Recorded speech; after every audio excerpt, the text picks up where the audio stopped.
On this week's episode, you're going to hear from me, the founder of Vets in Real Estate. You're going to learn why we started this, a little bit of my journey, and dive into what you can learn from being a subscriber to Vets in Real Estate podcast. Look forward to seeing you.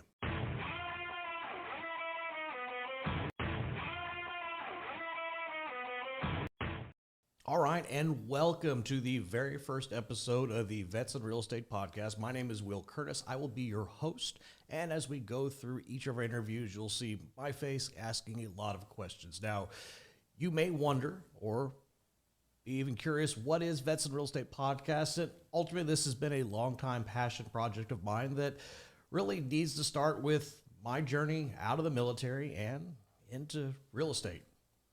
Like many enlisted individuals, I grew up in a lower to middle income family and chose to enlist because, let's face it, I didn't have money for college. I probably wasn't quite smart enough for college, to be honest, and really had to sit down and figure out what was I going to be.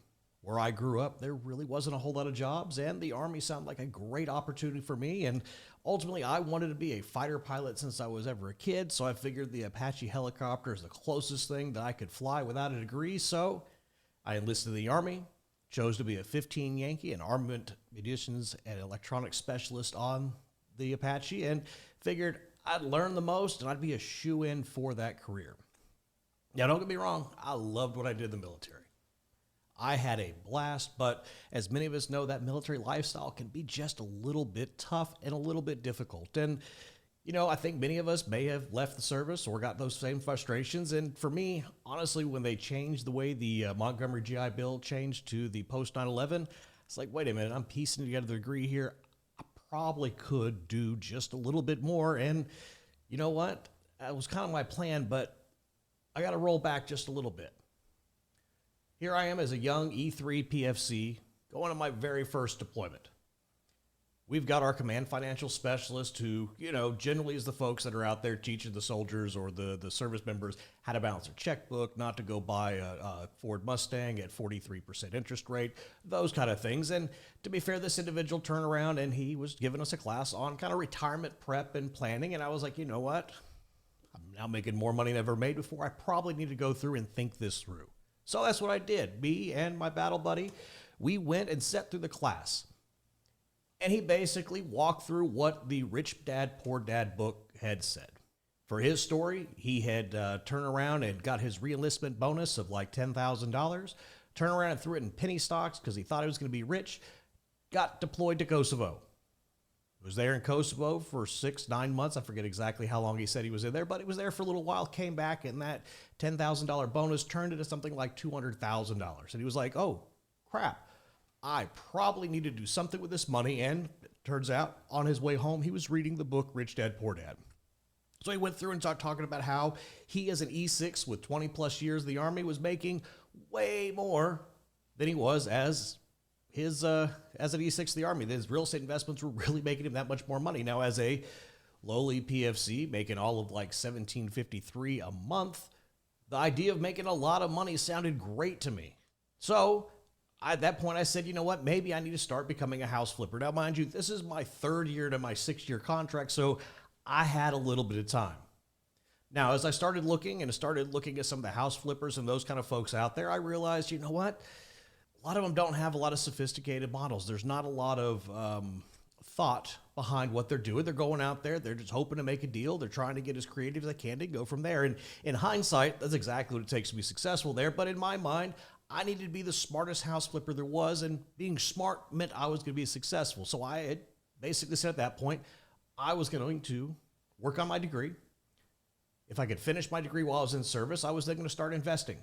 So I started working on it, realized very quickly that I couldn't do math. As I realized I couldn't do math, I realized, you know what, maybe I need to actually sit down and go to school, not just do the online correspondence courses like many of us did while we were in the service, and to sit down and actually go and learn. So as the end of my list was coming up, they changed the post 9/11 GI Bill to they posted the Montgomery GI Bill to the post 9/11, and I was like, wait a minute, they're going to pay me to go to school. That's what I'm going to do. So at that point, I turned around and I decided to get out of my contract or ETS, go to the University of Texas, San Antonio, who had a degree in real estate. I was going to be the smartest house flipper there ever was because I was going to get a college degree. Now, as I'm sitting there, I decided, you know what? This will be fun. I'm going to rush a fraternity. Turns out to be one of the best decisions I ever made. Kind of did it as a whim, kind of did it as a joke. As I was in that fraternity, I ended up getting to meet a family who they had a family-run office. Their son was starting to take over the primary responsibilities, and he hired me and said, hey, we need somebody to answer our phones. And I was like, it's a real estate job. I've got a real estate degree or working on a real estate degree. Perfect. That's what I'm going to do. So at that point, I turned around and said, all right, I'll go do it. Got in there, and you know what? I was answering phones from the very beginning. And shortly after that, it was, hey, you've got the phones thing figured out. Why don't you start managing a little bit of property? Why don't you start showing a little bit of space? Why don't you start doing a little bit of construction management? And after a couple of years, turned out I was doing full-fledged property management and leasing on commercial properties. Well, this wasn't house flipping. And as I went through my college degree, I started learning more and more and more about the other aspects of real estate. And I think for many of us veterans that are looking at real estate as a career, we think flipping houses, we think selling houses. We don't realize there's a multitude of other career fields or other things that are out there, which is honestly a lot of why we wanted to start this podcast. Let you hear from professionals, those that have gone through the journey, and understand what they got themselves into. So for me, I tried a little bit of everything. I had an apartment locating business for a little while, which was not as profitable as I'd hoped it would have been. I thought it was going to be easy money, shooting fish in a barrel with my students or my fellow students with me. Yeah, it didn't work out nearly as well as what I thought it would, but you know what? It worked out. I learned quite a few lessons. I tried to sell residential real estate for like 2 houses. Did not work for me, but I found that in the commercial and asset management side of things, that was really where I shined. It's really where I found that I was good and kept doing it. So after I worked for this company for a while and after I'd earned my degree, I turned around and got moved over to a company at the time was called Healthcare REIT, but it eventually became a company called Welltower, which is a Fortune 500 real estate investment trust focusing on medical office space. I got hired on as a real estate manager, and I worked in that role for a few years until I had earned my CPM, my Certified Property Manager designation, and then eventually earned my CCIM. And from there, I was actually promoted and got to become the manager of real estate transitions. And for the better part, that basically meant I managed the acquisitions and dispositions for the company coming out of the outpatient medical office side of things. That was an amazing experience because now I was going across the country. I was seeing how things worked all around the world. Now, the crappy part of that was I traveled a lot. And while that was a great role and learned a lot of great things, family starts happening. And one of the other things why I wanted to get out of the service was I saw too many of my soldiers turn around and watch first steps through a video. See first words, miss first birthdays, not be there for the kids, not be there for the families, not be there for the tough times that many veterans struggle with and have to sacrifice to serve our country. Maybe I'm selfish, but I didn't want that for my family. So when my wife and I started having kids of our own, I was traveling and I realized I was going to have that same lifestyle if I kept that up, and decided at that point I was going to step back. Again, probably one of the better choices I did. I love the company I worked for. I love the people I worked with, but I ended up coming into a former Air Force base that was shut down in the BRAC and was working on the redevelopment, which was an amazing opportunity to not only leverage the fact that I was an office specialist, not to sit down and learn the industrial side of the business, but I was dealing with military contracts. I was dealing with military officers. I was dealing with things where I had a clearance that I could get read in on and I could understand things. Now, side note, it is weird as a former sergeant to walk into a room with a bunch of colonels and generals and they're like, call me Bob, call me Bill, call me George. And I'm like, yes, sir. I'll call you whatever you want, General so-and-so. Absolutely a weird situation. But quickly I found myself in these situations where, I don't know, as a Sergeant E5, if you're standing in front of a 2-star general, man, you had screwed up. And here I am now having a conversation with them like I'm a peer or like I'm supposed to be at the table, because I truly was supposed to be at the table. Now, during this time, while I was still at the Port of San Antonio, I ran across a program called Veterati. Now, Veterati, and I just learned that they're actually shutting everything down here before long. Veterati was this amazing opportunity where you could turn around and take mentors and mentees, and you could pair them together based off of what you wanted to do. The whole idea was kind of what we wanted to do in Vets and Real Estate, was really sit down and say, look, we have people with experience, we have people that have done things, and we have people that are trying to transition out of the military, or maybe you're early and have already transitioned out of the military, or trying to figure out what those next steps of their career are. Even myself as a mentor and a lot of that, I turned around and signed up as a mentee and found people that were much more senior than I was in my career and actually talked to them and had relationships. And Veterati did this great thing where you could pair them up. And through that time, I probably mentored 100, 150 different service members that were looking to transition out of the service into real life after the military. Now, what I learned from all that very quickly was that I was biased because I know how to be a commercial real estate broker, a property manager, an asset manager. When those service members were calling me and saying, I think I want to sell residential real estate, I'm like, you know what? I've done 2 of those deals and they were terrible. I don't know everything there is about that. Or I had somebody sit down and say, I really think I want to be an appraiser. What should I be doing? And I was like, well, I don't know. Appraisers are usually ones that I'm getting in fights with because the value didn't match. And I realized very quickly that while maybe giving that time and working with those individuals was great, and it was something that I'm proud of that I did, I realized very quickly I didn't know everything. I didn't know all the things that I should have known. I didn't know all the things that I could have known, and I really couldn't mentor many of these veterans the way that they deserve to be mentored. So because of that, I said, there's got to be a better way. And after kind of talking and kind of coaching through, many years ago, somebody said, why don't you just do a podcast? Why don't you sit down and put together something where you're interviewing individuals and you're having that residential agent tell their story? You're having that appraiser or that lender or that consultant tell their story so that their story is coming through and that advice can come to there. And then at that point, those service members that want to go into that field now can go and they have somebody to reach out to. They have somebody to talk to. And I was like, that's brilliant. But it took me some time. Finally, we've sat down and said, we're going to do it. We found the podcast studio. We've done the research. I hired an admin, did all the things that I knew I wouldn't be able to do, and sat down and finally built it. And ultimately, the goal of what we're trying to do in Vets in Real Estate was to provide the mentorship that I, early in my career, really didn't have, or I, in my transition, didn't have. Y'all, I screwed up. I screwed up in a lot of places early in my career. And you know what? Those mistakes were great because I learned. But man, if I had a mentor, I had somebody that was coaching me through or somebody else's lessons I could learn from, I could have been so much further along. I could have been less painful. Now, don't get me wrong. You've got to learn those mistakes and you're going to learn them, and that's going to be great to learn them that way. But sometimes you have somebody on the path that's kind of guiding you a little bit to get you a little further along. That's not a bad place to be either. So ultimately, that's what the goal of Vets in Real Estate podcast really is. This isn't self-serving for Will to show you how great Will is and how smart Will is. No. It's really about the guests that we're going to be bringing on. I want you to learn from other people's stories. Of course, you're going to hear mine. My story is going to get brought up into all this, but I want you to learn from their stories. I want you to hear the resources that are out there that may not have been out there when I was starting out, or they were and I just didn't know.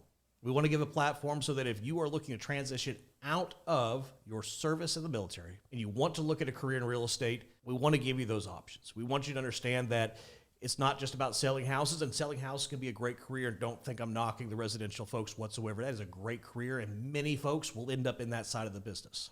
But many people want to be in real estate, but they don't have the ability to sit down and have a unregular income. When you live by commission, you only get paid when you kill something. So maybe you want a salary, but you still want to be in real estate. Well, most people have no idea. Well, you can be in lending, sometimes appraisal, depending on who you're working for. There's corporate real estate jobs. There are a lot of jobs that you could have that are out there that absolutely could do what you're looking for, give you a great transition, and let you get into real estate. Because let's face it, real estate is an awesome career. One of the things I love, and I was just teaching some of my students this just last week, one of the things I love about real estate is that we touch just about every one of Maslow's needs. What we as humans need to survive, to be thriving, to be successful, real estate provides that. Why wouldn't you want to be in a career where you can truly impact people? Why wouldn't you want to be in a career that you can truly sit down and help those that may be less fortunate bring jobs into their community? Why wouldn't you want to be a part of that? I think a lot of what we do in the military is selfless service to begin with. We see the bigger picture. We want to be a part of the bigger thing. And I think that's one of the things that I think with real estate, it has plugged me in. It has made me feel so much more passionate about my career, is the fact that I actually impact people's lives. When I was working in economic development, that was one of my favorite aspects of what I was doing, was that I realized that if I brought in a job that was going to do job force training, and then we're going to turn around and pay that, rather than working and getting paid $10 an hour at McDonald's, the company was going to come in, Was to take that McDonald's employee who was just making things, just making a living and just getting by. They're going to be able to sit down and then go from just getting by to getting trained to something like cybersecurity or something technical.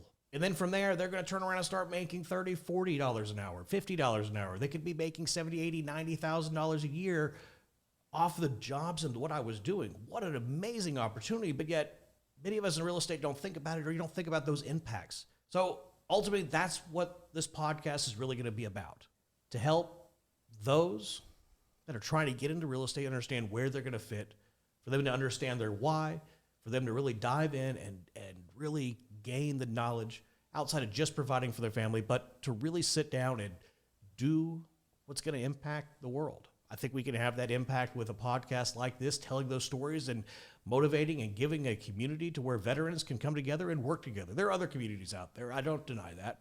But this one is really going to be geared towards those that are practitioners in real estate. Don't get me wrong. I love my investor buddies, but that's not really who we're focusing on. There are several opportunities out there for those that are trying to do the investment space, for you guys to mix, to mingle, to get together. But there's not something for the licensee, for the corporate real estate professional, for those of us that are in this side of the world to really get in. And let's face it, sometimes real estate agent investors don't get along nearly as well as what they probably could, and for good reason.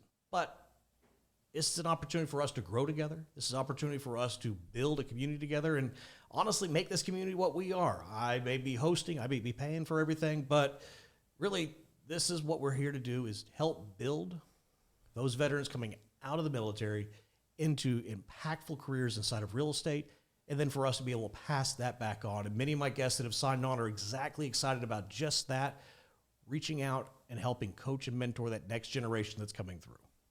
So I hope you'll sit down and subscribe. I hope you'll sit down and to stay tuned for the other episodes. We'll absolutely be putting this on YouTube and Instagram and TikTok and everywhere else that you could possibly look to find this. And of course, it's going to be everywhere that podcasts are streamed to. So it's absolutely going to be everywhere. So we hope that you would engage. We hope you'd join our community. If you want to be a guest, by all means, reach out. Let us know there at vetsandrealestate.com. You'll find the links to sit down and how to sign up to be a guest. And we absolutely want to bring you on. We want to hear your story. We want to hear how you've been successful. We want to hear how you weren't successful. I think those failures are just as important. And we want to sit down and guide and coach that next generation of those that are getting out of the service. We want to guide those folks into success. So we're starting a journey. I absolutely hope that you will sit down and take that journey with me. I hope that you can be as passionate about this as I am and realize that we really have an opportunity to take military veterans who do amazing work and already selfless servants already into a career in real estate where they can do the same type of stuff and have just as big of an impact as they did while they're in the service. So thank you, and I look forward to seeing you again, and I look forward for you to be part of the Vets and Real Estate community.